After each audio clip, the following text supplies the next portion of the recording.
Gerak melingkar berubah beraturan. Kalau tadi dia beraturan tetap, sekarang kita berubah nih, tapi berubahnya beraturan. Kalau tadi GMB, sekarang kita singkat dengan GMBB. Ini sama seperti GLBB ya, bedanya ini melingkar. Kalau gerak melingkar berubah ya, berarti tandanya dia kecepatannya tidak konstan. Ada yang berubah yaitu kecepatannya. Tapi berubahnya beraturan. Jadi berubahnya nggak asal, tapi berubahnya beraturan. Di GMBB yang berubah itu adalah kecepatan sudutnya. Kecepatan sudut kemarin apa? Omega. Kecepatan sudutnya berubah, tapi berubahnya beraturan. Contohnya misalnya gini, tadinya dia 5 radian per second. Karena dia GMBB, dia berubah nih. Berubahnya misalnya jadi 7 radian per second. Dari 5 berubah menjadi 7. Artinya dia nambah 2 kan? Nambah 2. Berarti dari 7, ketika dia pengen berubah lagi, berubahnya jadi harus 9 radian per second. Nambah 2 lagi. Dari 9, dia pengen berubah lagi. Bisa, tapi nambah 2 lagi.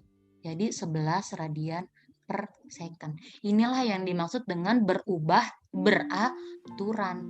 Jadi berubahnya sama nih. Tambah 2, tambah 2, tambah 2. Berubah per waktunya ya, per waktunya yang sama. Misalnya dalam 5 detik dia berubah nambah 2. 5 detik berikutnya dia nambah 2. 5 detik berikutnya lagi dia nambah 2. Itulah yang disebut dengan gerak melingkar berubah beraturan. Jadi yang di bawah ini nih, yang si 2 ini nih, kan dia nambah 2, nambah 2, nambah 2. Inilah yang kita sebut dengan percepatan. Yang kita maksud dengan percepatan sudut. Atau dalam gerak linier juga sama konsepnya seperti ini. Yang nambah 2, nambah 2, nambah 2 itu percepatan sudut.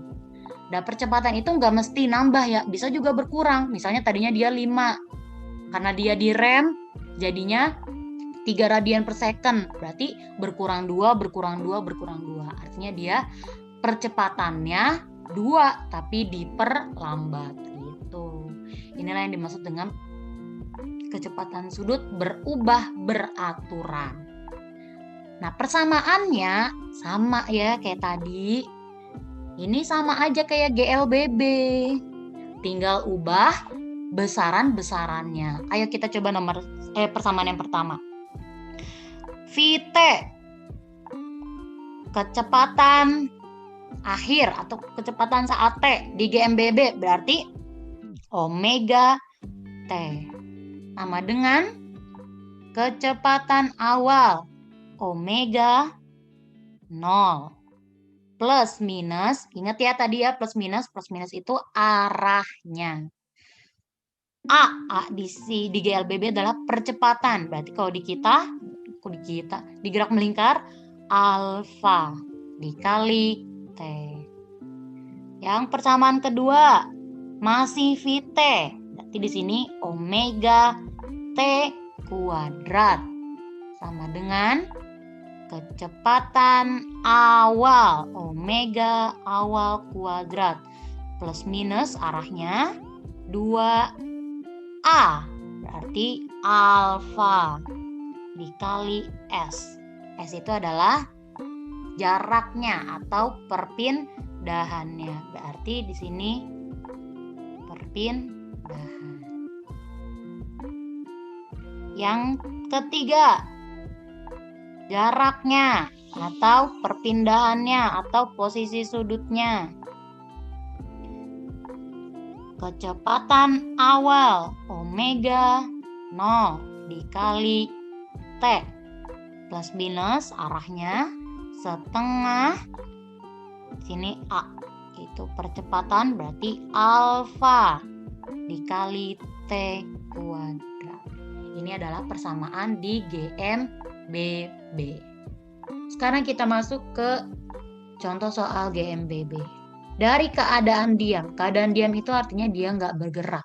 Ya, berarti omega awalnya itu 0. Awalnya dia diam, berarti awalnya dia 0. Bergerak melingkar dengan percepatan sudut tetap 15 radian per second kuadrat. Jika jarak ke pusat lingkaran itu 10 cm, berarti jari-jari tentukan. Tulis dulu diketahuinya. Dari keadaan diam, omega 0-nya 0. Percepatan sudutnya 15 radian per second kuadrat. Jarak ke pusatnya jari-jari 10 cm. Jadikan meter, 0,1 meter. Yang ditanya yang A, perpindahan sudut. Nah, perpindahan sudut selama waktunya 0,5. Yang B, kecepatan sudut, berarti omega 0,5 saat T-nya 0,5. Yang C, percepatan total. A, total. Total ini ada di bahasan besaran ya. Saat besaran yang terakhir itu saya jelasin percepatan total. Kalau lupa bisa dicek lagi videonya. Kita coba jawab. Yang A dulu. Ditanyain perpindahan sudut selama waktu 0,5. Gimana cara nyari perpindahan sudut dalam GMBB? Kita cek lagi nih rumusnya. Rumusnya nih di GMBB ada 3 ya persamaannya. Persamaannya udah 3 nih. Sekarang kita tentuin mana yang kita pakai. Persamaan ke-1, persamaan kedua, atau persamaan ketiga. Kita lihat lagi dari apa? Dari diketahuinya ini nih. Ya. Diketahuinya ada omega awal, ada percepatan sudut, ada jari-jari. Berarti kita samain. Di persamaan 1, omega awal ada. Terus ada percepatan sudut juga. Tapi yang ditanya apa? Perpindahannya. Apakah di sini di persamaan 1 ada perpindahan? Nggak ada. Berarti kita jangan pakai persamaannya ke-1. Sekarang kita lihat lagi persamaan kedua. Ada omega awal, ada percepatan, ada perpindahan juga. Tapi ingat di sini juga ada kecepatan saat waktu tertentu. Sedangkan di soal itu nggak dikasih tahu percepatannya. Kita harus nyari tahu dulu nih. Ya, itu langkahnya ada banyak di persamaan kedua. Sekarang kita lihat persamaan ketiga. Ada kecepatan awalnya, ada percepatannya, alfanya, ada juga perpindahannya. Selebihnya T itu udah ada dari soalnya. Berarti kita pakainya yang mana? Yang persamaan ketiga. Tuh. Persamaan ketiga tadi rumusnya perpindahan atau delta theta sama dengan kecepatan sudut dikali waktu plus setengah alfa T kuadrat. Plusnya itu inget ya dari arah. Di sini nggak dikasih tahu arahnya itu searah jarum jam, berarti dia plus lawan arah jarum jam. Kecepatan awalnya berapa? 0. Waktunya berapa? Waktunya dia mintanya 0,5. Plus setengah dikali alfanya 15. T-nya 0,5 kuadrat. 0 dikali 0,5 ya 0. Plus setengah dikali 15, 7,5. Dikali 0,5 kuadrat, 0,25. 7,5 dikali 0,25 hasilnya adalah 1,875 radian. Ini adalah posisinya saat detiknya 0,75. Sekarang yang B. Yang ditanya adalah kecepatan sudut, berarti omega saat 0,5. Gimana cara nyarinya? Berarti ini omega T ya. Omega saat 0,5. Lihat lagi persamaan GMBB-nya. Persamaan mana yang kita pakai? Ke-1, kedua, atau ketiga? Lihat yang pertama. Omega T, yang dicari omega T. Oh betul nih omega T. Sama dengan omega awalnya ada di soal. Alfanya ada di soal. T-nya dikasih tahu 0,5. Oh, berarti bisa nih pakai persamaan yang pertama. Ya langsung aja. Pakai deh persamaan yang pertama. Omega awal plus alfa dikali T.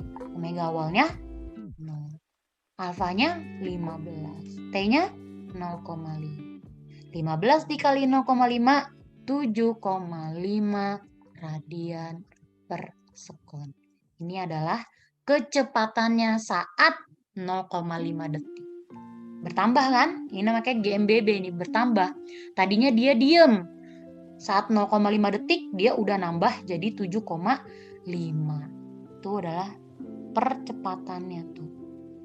Lanjut yang C. Yang C yang ditanya adalah percepatan total saat 0,5.